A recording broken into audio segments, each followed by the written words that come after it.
magaalada Beledweyne ee xarunta gobolka Hiiraan waxa lagu soo gabagabeeyay isla markaasina warmurtiyeeda lagaga soo saaray shir u socday mid kamid ah beelaha dega gobolka Hiiraan. Xuseen Cabdi Jimcaale ayaa inoo faahfaahinaya warkaas. waxa maanta Beledweyne lagu soo gabagabeeyay wajiga koobaad ee shirweynaha beesha Xawaadle iyadoo munaasabad lagu soo gunaanadaya shirka maanta lagu qabtay Beledweyne. goobta munaasabada ka dhaceysay waxa goobjoog ka ahaa odayaal waxgarad dhalinyaro iyo haween dhamaantood ah beelweynta Xawaadle waxana ay goobjoog u ahaayeen gunaanadka shirka beesha Xawaadle. ugu horeyn odayaal iyo waxgarad ka hadlay munaasabada ayaa ka hadlay marxaladihii kala duwanaa ee uu soo maray shirka. ladan quruxda badan agoosto ayaanu shirci laaminay 20 Septembarna waa la furay maanta oo ay October tahay 4 waxaanu soo gabagabeynaynaa oo maanta ku eg tahay shirkii fayska koowaad kii labaadna insha Allah odayaasha dhaqanka iyo ugaaska ayaa dib ka cilaamin doona wuxuu noogu soo dhamaaday guul shirkaas wuxuu ahaa shir wada tashi oo ay danahooda uga wada hadlayeen beesha Xawaadle oo dal iyo dibad iskaga timid waxaan aad iyo aad u salaamayaa oo uga mahad celinayaa dadkii aan dalabnay oo gobolada dalka iyo dalka dibadiisa nooga yimid oo shirka ka soo qayb galay aad ayaan u salaamayaa una soo dhaweynayaa ugana mahad celinayaa alxamdulillah shirkiina wuxuu noogu dhamaaday si sharaf leh wajigiisa koowaad oo maanta noogu eg yahay qodobadii ka soo baxana shir waxa laga xaadirin doonaa oo laga akhrin doonaa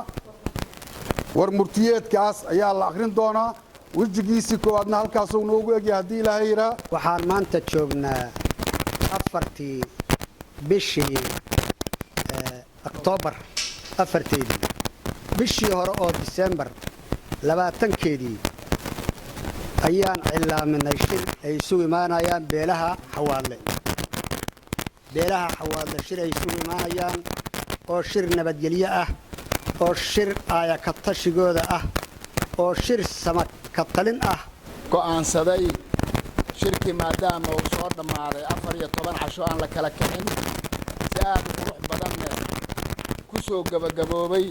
waxaan ku salaamayaa salaamta islaamka assalaamu calaykum waraxmatullaahi wabarakaatuh. salaam dibadeed shirkaana wuxuu socday 14 casho cid lagu dulminaayay ma jirin wuxuu ahaa shir nabadeed wuxuu ahaa shir beelweynta Xawaadle danaha ay leedahay inay ugu hadasho ujeedadiisa oo bay ahayd. Mariin Xaaji Cilmi oo kamid ah haweenka qurbaha uga yimid qabsoomida shirkan ayaa ka hadashay ahmiyadda shirka.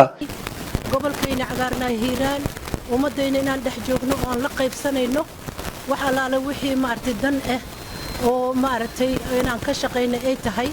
sida gobolka Hiiraan horumar u heli lahayd sida beesha aan ka dhalanay ay horumar u heli lahayd si aan heli lahayn Xawaadle midoobay Xawaadle guud golo guud saan u heli lahayn.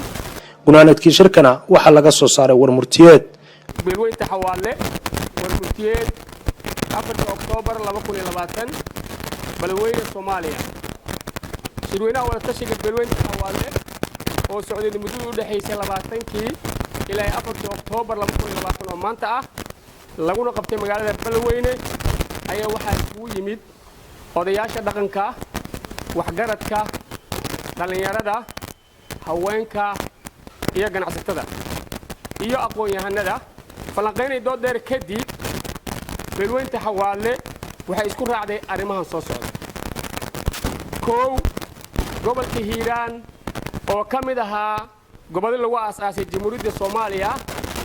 welina halkiisa joogo halka gobolada kale u qaybsameen laba iyo wax ka badan